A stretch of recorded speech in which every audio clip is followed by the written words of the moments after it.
नमस्कार, मैं हूं दीपाली राणा और आप देख रहे हैं सीएनबीसी आवाज स्पेशल Q1 डार्लिंग। दरअसल डार्लिंग का मतलब होता है प्यारा, दुलारा, आंखों का तारा, और हम अपने किसी चहेते को इस नाम से यूजुअली बुलाते हैं। तो ऐसा इंसान जिस पर भरोसा भरपूर हो। अब आप सोच रहे होंगे कि ये हम सब आपको क्यों बता रहे हैं। दरअसल आज आलिया भट्ट की फिल्म डार्लिंग रिलीज हो रही है और इसी को ट्रिगर बनाकर हमने सोचा कि क्यों ना बाजार के कुछ डार्लिंग से आपकी मुलाकात करवाई जाए। आपके पोर्टफोलियो के लिए ये परफेक्ट मैच हो सकते हैं और नतीजों का सीजन भी चल रहा है, तो इसीलिए हम ऐसे डार्लिंग्स आपके लिए चुनकर लाए हैं जो सभी कसौटी पर खरे हैं।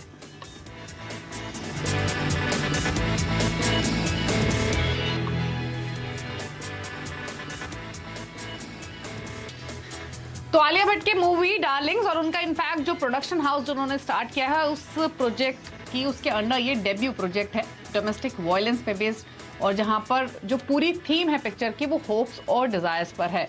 और अगर आप बात करेंगे अर्निंग्स की तो यहाँ भी होप्स और डिजायर्स का बहुत रोल होता है। डिजायर हम कुछ करते हैं, होप्स कुछ करते हैं, और अर्निंग्स लेकिन जिस तरीके की परफॉर्मेंस रहे कंपनियों की उसके हिसाब से ही आती है, फिर चाहे आप कोई भी होप रखें या कोई भी डिजायर रखें। तो इसीलिए हम ये थीम लेकर आए हैं Q1 डार्लिंग्स और अलग अलग सेक्टर की बात करेंगे। हालांकि अगर आप Q1 के नतीजे देखेंगे तो वो काफी मिले जुले रहे हैं।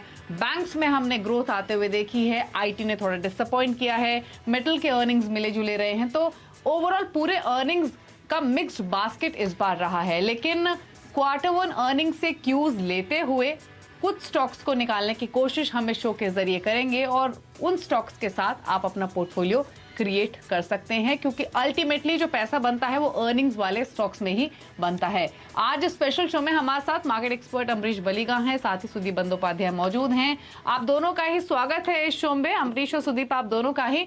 और इनफैक्ट सुदीप आपसे पूछना चाहेंगे आपको ये थीम कैसी लगी, क्योंकि डार्लिंग्स मूवी रिलीज हो रही है, हमने सोचा क्यों ना Q1 के कुछ डार्लिंग स्टॉक्स को आइडेंटिफाई किया जाए, क्योंकि लॉन्ग टर्म पोर्टफोलियो बिल्डिंग के लिए, अच्छे रिटर्न्स के लिए अर्निंग्स के बेसिस पे स्टॉक्स को चुनना बहुत इंपॉर्टेंट होता है।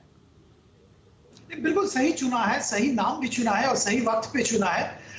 डार्लिंग तो पोर्टफोलियो का होना ही चाहिए, जो कि प्यारा है सबके लिए। और देखिए, पोर्टफोलियो में ऐसे प्यारे स्टॉक्स तो होने ही चाहिए और ये चुनना भी बहुत जरूरी होता है निवेशक के लिए। Q1 एक बहुत प्रॉब्लमेटिक 2 साल के बाद एक ऐसा क्वार्टर है जहां पे जो कोविड रिलेटेड दिक्कतें वो पीछे हैं, थोड़ा जियोपॉलिटिकल स्ट्रेस है, थोड़ा कॉस्ट प्रेशर्स हैं, पर उसके बावजूद कुछ क्षेत्र में कुछ कंपनियां बहुत अच्छे परफॉर्म किए हैं। तो इस माहौल में जहां मार्केट में थोड़ा दबाव देखने को मिला था Q1 में, इस माहौल में अपने चाहते स्टॉक इकट्ठा करके पोर्टफोलियो लॉन्ग टर्म के लिए बिल्ड करना बहुत जरूरी होता है। तो ये नाम और ये थीम दोनों बहुत ही सही है। अमरीश जी, आपकी राय क्या है, पहले तो ये बताइए, आप देखेंगे इस मूवी को डार्लिंग्स और Q1 डार्लिंग्स, कैसी थीम लगी आपको? मैं तो नॉर्मली जो स्टॉक मार्केट डार्लिंग्स है उसी को देखता हूँ। शायद मूवी देखूं या नहीं देखूं, I am not too sure, पर स्टॉक मार्केट डार्लिंग्स को तो श्योरली देखता हूँ, रोज देखता हूँ। एंड आई थिंक ये थीम भी एब्सोल्युटली परफेक्ट है, क्योंकि ये स्टॉक्स है जो सेफ स्टॉक्स है और ये आपके जो पोर्टफोलियो को मैंने अच्छा एक बेस देती है और सेफ्टी देती है along with decent growth. So I think it's a great theme which you have chosen. बिल्कुल, और अर्निंग्स के बेसिस पे ही उस थीम से शुरुआत कर लेते हैं जहां पर पैसा बना है, और वो है बैंक्स। और इंटरेस्टिंग ये है कि इस तिमाही में बैंक्स की ग्रोथ में, डिपॉजिट ग्रोथ में, लोन ग्रोथ में इजाफा होते हुए देखा है। एसेट क्वालिटी में हमने सुधार देखा है, ना ही सिर्फ प्राइवेट बैंकों के बल्कि सरकारी बैंकों के। तो सुदीप जी, आपसे शुरुआत करेंगे, बैंक्स पर पहले बातचीत कर लेते हैं। आपको क्या अच्छा लगा इस बार बैंक्स के अर्निंग्स में, क्या डिसअपॉइंटमेंट रही, और बैंक्स में से कोई थीम, कोई स्टॉक पिक कर सकते हैं क्या अर्निंग्स के हिसाब से? देखिए, बाय एंड लार्ज जैसे आपने भी जिक्र किया, अमरीश जी ने बोला, BFSI बैंकिंग क्षेत्र में और ओवरऑल फाइनेंशियल सर्विसेज सेक्टर के लिए ये साल अच्छा होने की उम्मीद है। और पहला जो क्वार्टर के जो नतीजे आए हैं उससे भी ये साफ है कि जो स्ट्रॉन्ग बैंक है, स्ट्रॉन्ग फाइनेंशियल सर्विसेज कंपनीज है, उनका परफॉर्मेंस बेहतरीन रहा है।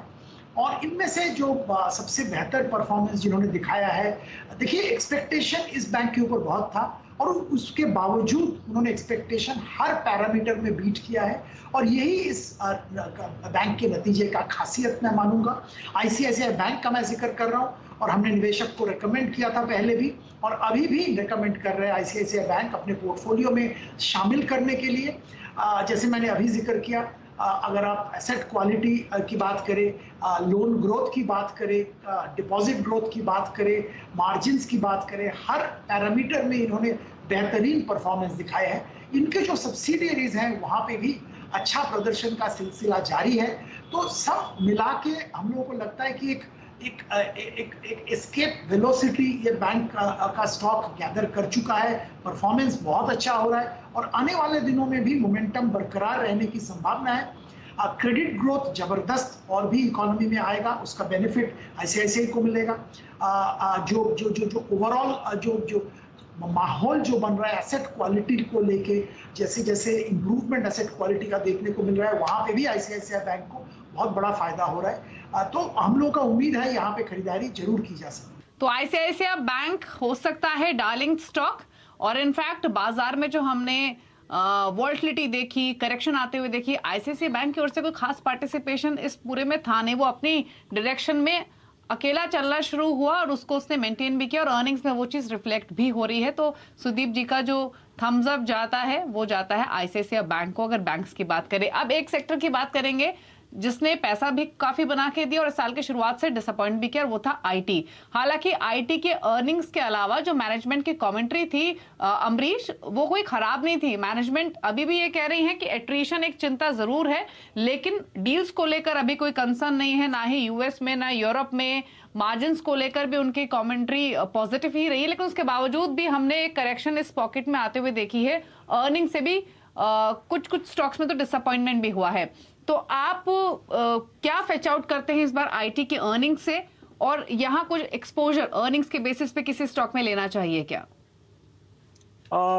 जब जिस सेक्टर में थोड़ा सा स्लो डाउन आता है, थोड़े क्वेश्चन मार्क्स आते हैं, then I think clearly the best stock to be bought in that stock like in that sector clearly उसका लीडर है, और यहाँ पे लीडर है टीसीएस।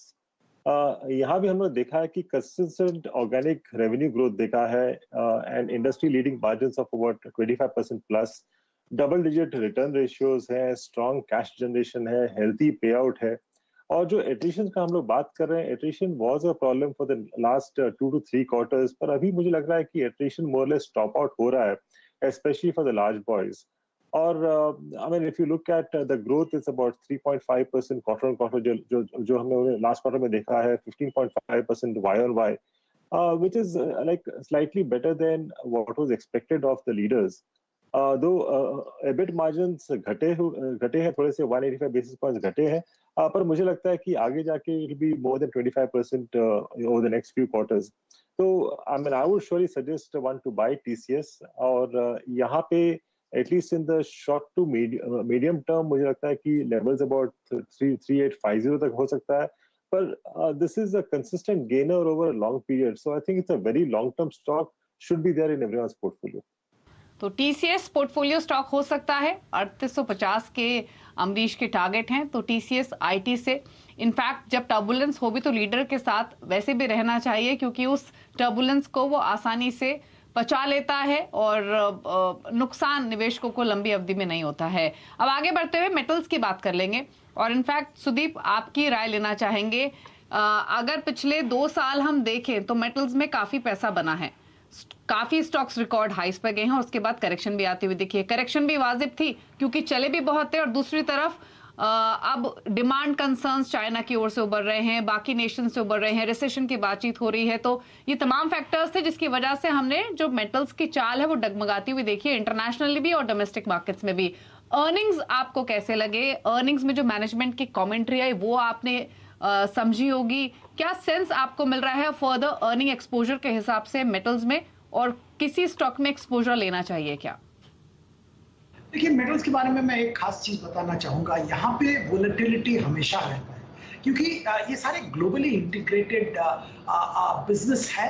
क्योंकि जो मेटल्स का प्राइसेस बहुत सारी चीज़ों के ऊपर डिपेंड करता है। ये सिर्फ local demand, local supply, local issues पे नहीं डिपेंड करता है। जैसे आपने जिक्र किया चाइना की जो डिमांड है और ग्लोबल मार्केट में जो प्रोडक्शन है, ग्लोबल मार्केट का डिमांड है, इसमें वोलेटिलिटी देखा जाता है। चाइना में जैसे लॉकडाउन्स चल रहे हैं, जैसे इकोनॉमिक स्लोडाउन देखा गया है, ये सब के कारण मेटल्स के डिमांड में थोड़ा कमी देखने को मिला है, उसमें प्रेशर रहता है। इसके अलावा जियोपॉलिटिकल रीजन से बहुत सारे टैरिफ इम्पोज होते हैं। इंडिया की तरफ से भी तरह तरह के एंटी डंपिंग के लिए कुछ ड्यूटीज आते हैं, कुछ एक्सपोर्ट के ऊपर पाबंदियां आते हैं, तो वोलेटिलिटी बरकरार रहता है। तो मैं निवेशक के लिए यही सलाह दूंगा कि आप शॉर्ट टर्म के लिए इसमें थोड़ा सतर्क रहिए, पर अगर आपका नजरिया लंबी अवधि का है, मीडियम टू लॉन्ग टर्म है, तो यहाँ पे जो हमारे दिग्गज मेटल कंपनीज हैं, जैसे कि मैं टाटा स्टील का जरूर जिक्र करना चाहूंगा, बेहतरीन परफॉर्मेंस दिखा रहे हैं कंटिन्यूअसली।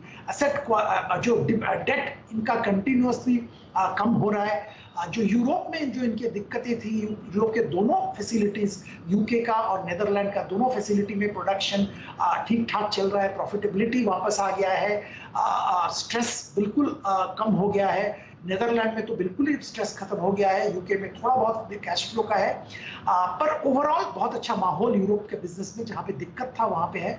डोमेस्टिक बिजनेस हमेशा स्ट्रांग था। Jamshedpur one of the lowest cost production centres in the world for quality steel है, और इसका बहुत बड़ा फायदा टाटा स्टील को मिलता है।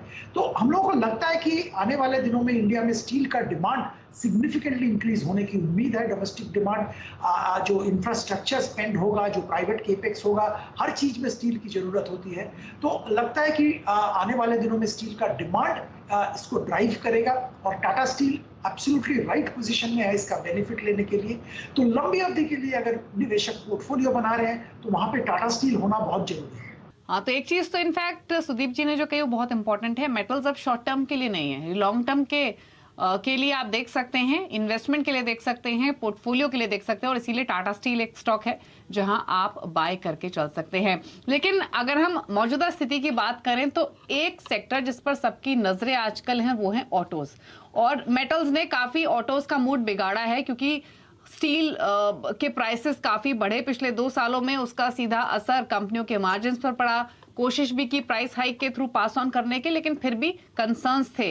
अब एक तरफ कमोडिटी कॉस्ट का रिलीफ तो आ ही रहा है, और अगर हम अमरीश जी नंबर्स देखें, ऑटो के वॉल्यूम्स देखें, तो एक चीज तो क्लियर है, पैसेंजर व्हीकल्स की डिमांड अच्छी है, टू व्हीलर्स की डिमांड इंप्रूव होने की एक्सपेक्टेशंस हैं, कमर्शियल व्हीकल्स की डिमांड में भी इंप्रूवमेंट दिख रहा है। और इनफैक्ट पिछले 3-4 महीनों में स्पेशली जितनी भी बातचीत हमारी कंपनियों की मैनेजमेंट से हुई है, एक चीज तो क्लियर है कि प्रोडक्शन कंपनियां बढ़ा रही हैं, उसके बावजूद भी जो वेटिंग पीरियड है गाड़ियों का वो कम नहीं हो रहा है, क्योंकि डिमांड ही इतनी स्ट्रांग आ रही है। कैंसिलेशंस भी कंपनियों को करनी पड़ रही हैं अपने कुछ की सेलिंग प्रोडक्ट्स पर। तो ये एक अच्छा साइन, और शायद यही प्राइसेस में रिफ्लेक्ट भी हो रहा है, अर्निंग्स में भी रिफ्लेक्ट हो रहा है। TVS Motors all time high पर, Bajaj auto all time high पर, मारुति काफी अच्छा चला है। तो अभी ऑटोज कितना लुक्रेटिव लग रहे हैं, प्लस अर्निंग्स कैसी लगी आपको, और आगे की एक्सपेक्टेशंस क्या है स्पेस से? देखिए, अर्निंग्स थोड़े बहुत वीक थे, but then I think everyone is expecting that, तो I think that is already discounted. और जिस हिसाब से विजिबिलिटी है इस स्पेस में, आई थिंक दैट्स एक्सीलेंट, क्योंकि like a company like Maruti, जो मेरा पिक है, वहां पे भी यदि ऑर्डर बैकलॉग देखते हैं तो 3,50,000 यूनिट्स का ऑर्डर बैकलॉग है। और लाइक लास्ट 2-3 क्वार्टर से जो इश्यू थे कमोडिटी प्राइसेस के, the commodity price are coming down, इन्होंने प्राइस हाइक लिया है, कमोडिटी प्राइसेस कम हो रहे हैं, तो क्लियरली मार्जिन्स तो श्योरली इंप्रूव होने वाले हैं। And for someone like Maruti, जिन्होंने थोड़ा बहुत लूज किया था एसयूवी सेगमेंट में, वहां भी इन्होंने न्यू लॉन्चेस किए हैं। They have launched a new Brezza, grand Vitara launch किया है, मिड साइकिल में अपग्रेड किया है अर्टिगा और एक्सेल 6 का। तो इसका जो लाइक पॉजिटिव है, ये I think should come over the next at least 2-3 quarters if not more. और जो मारुति के लिए जो बिगेस्ट जो पॉजिटिव है, इनका जो नेटवर्क है, and it is very difficult to replicate a network जो इन्होंने लास्ट 30-35 ईयर्स में बिल्ड किया है। So clearly I think Maruti is the pick in the auto space, और मुझे लगता है कि we should at least in the medium to long term, जो प्राइस टारगेट मेरा है 10,200 का है। और इनफैक्ट अभी ऑल टाइम हाई में जाने में समय भी है। क्योंकि 10,700 या 11,000 के नजदीक के कंपनी के ऑल टाइम हाई हैं। और जैसे अमरीश जी ने कहा, कंपनी का जो पूरा प्रोडक्ट पोर्टफोलियो है वो काफी अच्छा परफॉर्म कर भी रहा है। विटारा अब सितंबर फर्स्ट वीक में लॉन्च होगी, ग्लोबल अनवील हो चुका है, बुकिंग्स काफी स्ट्रांग आ रही हैं। रिसेंटली मैनेजमेंट ने ये कहा भी है। टोटल 15 मॉडल बेचते हैं, जिसमें से 9 मॉडल सीएनजी में भी आते हैं। तो कंपनी अपने सीएनजी पोर्टफोलियो को भी काफी स्ट्रेंथन कर रही है और टोयोटा के साथ अब पार्टनरशिप के बाद विटारा भी कंपनी लेकर आ रही है। तो ऑल्टरनेटिव फ्यूल या फिर कहें जो इलेक्ट्रिफिकेशन वाली जर्नी है वो भी मारुति सुजुकी की शुरू हो चुकी है, जिसका बेनिफिट मिलेगा और स्टॉक 200 तक के टारगेट के लिए खरीदारी की सलाह अमरीश जी की ओर से आते हुए दिख रही है। तो मारुति एक पिक। ऑटो स्पेस से अर्निंग्स थोड़े कमजोर थे, लेकिन जो विजिबिलिटी आगे की है वो बहुत इंपॉर्टेंट है और सारे जो नेगेटिव चीजें हैं वो ऐसा लग रहा है कि इन लेवल्स पर फैक्टर्ड इन हो चुकी है। तो ये पिक आपको मिली है अमरीश जी की ओर से। चलिए इसके अलावा एक सेक्टर की और बात कर लेते हैं और अब चर्चा कर लेते हैं रियल्टी की। इनफैक्ट रियल्टी की बातचीत करने से पहले एक बार कैपिटल गुड्स पर चर्चा कर लेते हैं, क्योंकि सुदीप जी से उस पर राय लेंगे। ये कैपिटल गुड्स के अर्निंग्स कैसे लगे सुदीप जी आपको, स्पेशली ऑर्डर बुक के हिसाब से, एग्जीक्यूशन के हिसाब से, न्यू ऑर्डर फ्लोस के हिसाब से, और क्या की टेक अवेज रहे इस बार के अर्निंग से? देखिए, ऑर्डर बुक में तो कोई कमी नहीं है। ऑर्डर बुक, तगड़ा ऑर्डर बुक सभी जो कैपिटल गुड्स सेक्टर प्लेयर है उनके पास है। प्राइवेट केपेक्स अभी तक इतना जबरदस्त पिकअप नहीं हुआ है, पर पब्लिक केपेक्स जो है, पब्लिक सेक्टर के जो एक्सपेंडिचर्स है उससे इनके ऑर्डर बुक भरे हुए हैं।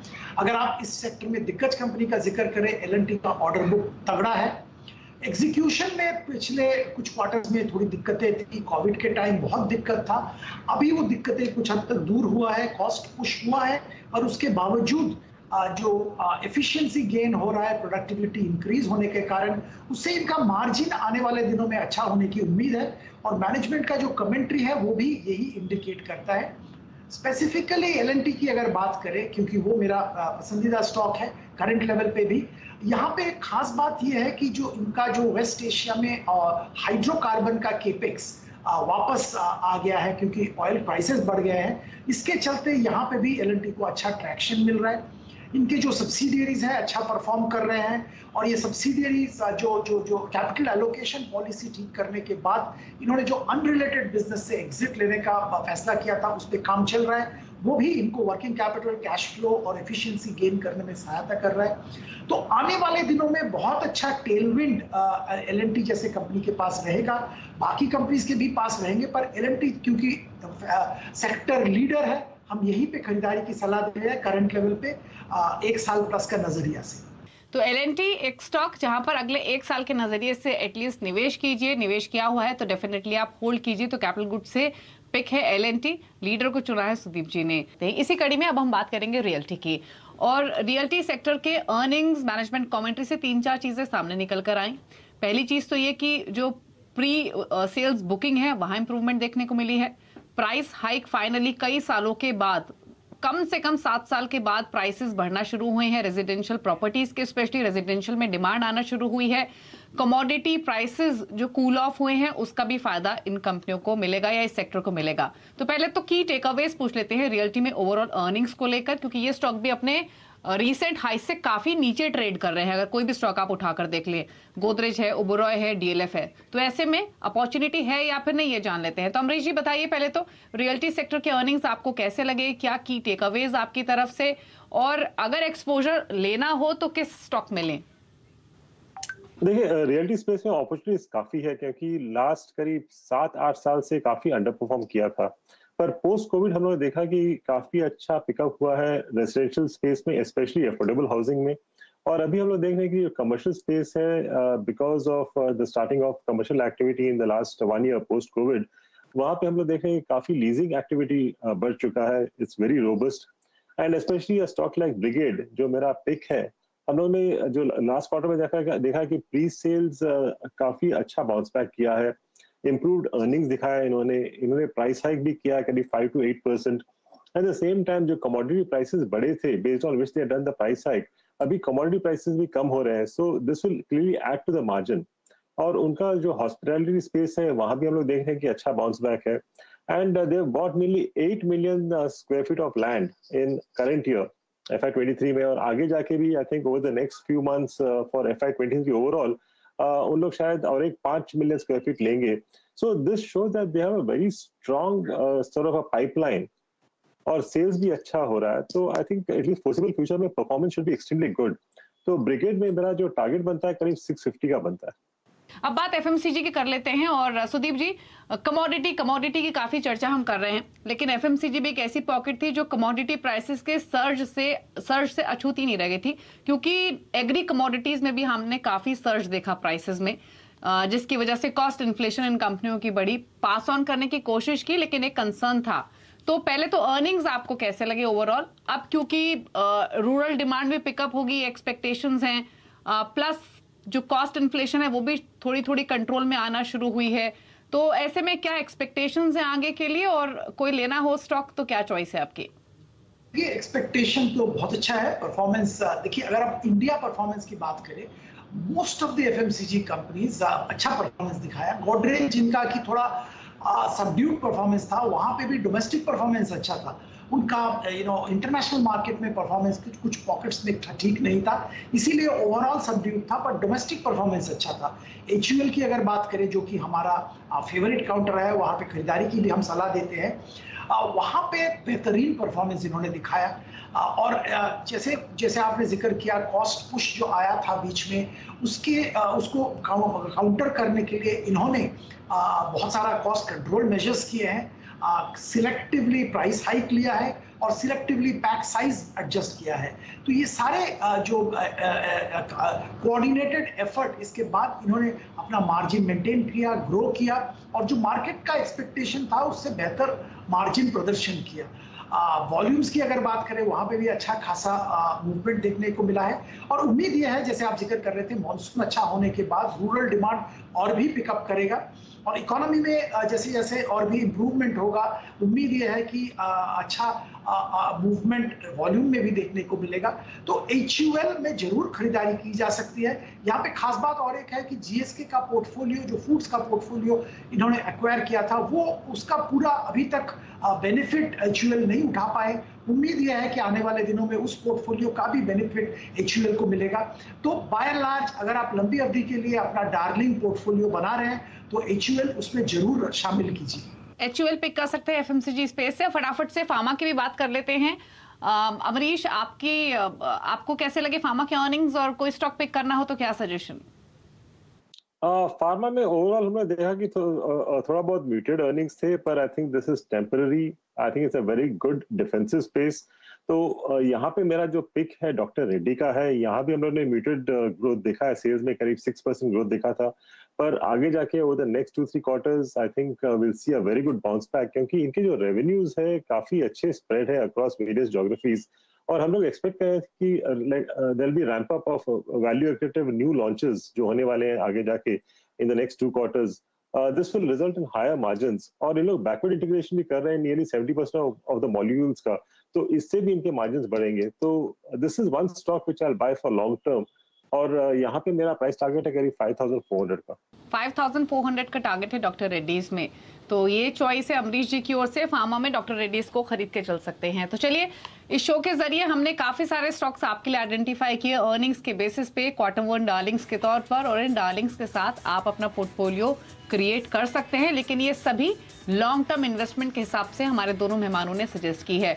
तो शुक्रिया अमरीश जी और सुदीप जी आने के लिए शो में, और हमारे व्यूअर्स की हेल्प करने के लिए उनका क्वार्टर वन डार्लिंग्स के साथ एक डार्लिंग पोर्टफोलियो क्रिएट करने में. Thank you for being on the show. और इसी के साथ इस स्पेशल शो में इतना ही. नमस्कार.